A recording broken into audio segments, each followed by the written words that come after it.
The most recent crypto crash has left Quant losing a significant key area of support above the $63.7 mark in a move that has now given us a low below the $50 mark. And on today's video, I will be discussing my bull market target areas and also give you significant key areas that we need to see a bounce back above for us to continue expecting higher prices. And I will be basing my analysis on the Deriv structures and zooming out here on the charts to first give you a recap of what has been happening. You can see that back in 2021, after we saw the launch of Quant, we saw an aggressive bounce taking us to all-time highs above the $427.7 mark, which was a perfect 4x to the upside. And after we got the all-time highs, we started a bear market where we had been seeing lower prices in this ABC corrective structure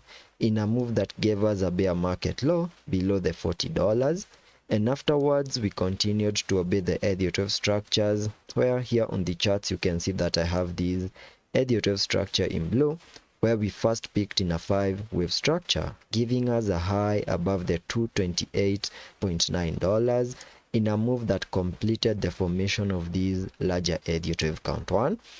And after we picked in that larger Elliott count 1, whatever I expected next was a corrective structure in a larger Elliott count 2, where you can see that on the charts we have seen such a corrective structure in this ABC corrective move, whose minimum target areas I have highlighted here on the charts using this red target area. And this is an area that I came up with using the Fibonacci's, connecting the fibs from the low,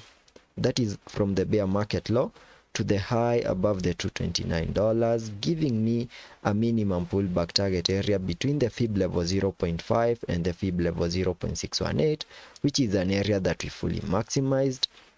And at some point we lost the fib level 0.618, which made me to extend the target area to the fib level 0.78, which perfectly lies above the 79.9, which is an area that we have also fully maximized. And you can see that in the most recent dump last week, we have seen a break to the lower side of the fib level 0.78 in a move that has also lost the most important area on the Fibonacci's, which is the last line of support, which is the fib level 0.88, which perfectly lies at the $61.9.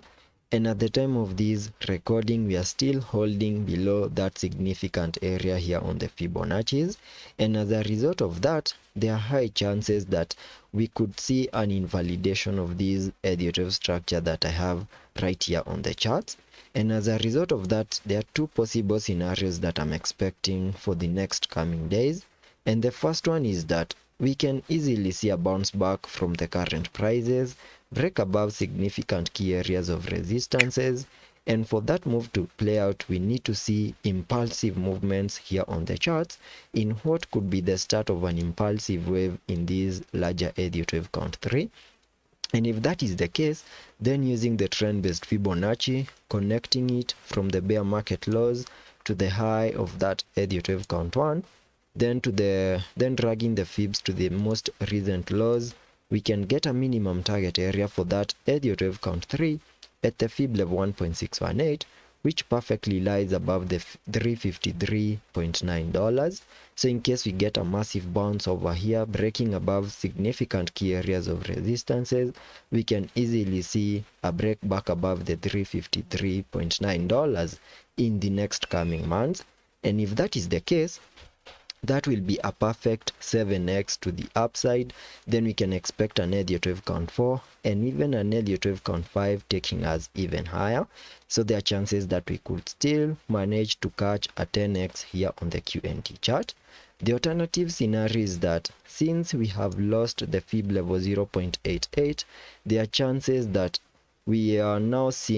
might see an invalidation of this Elliott structure that I have right here on the charts. And if that is the case, then I will be expecting a total breakdown move, giving us a reset of the bear market lows. So there are high chances that we can see another move to the lower side, giving us a low below the $40. And if we get a pullback, a deeper pullback into this area, then I will be expecting to see new bear market lows here on the QNT chart. So that is the price action that I'm expecting here on the QNT chart.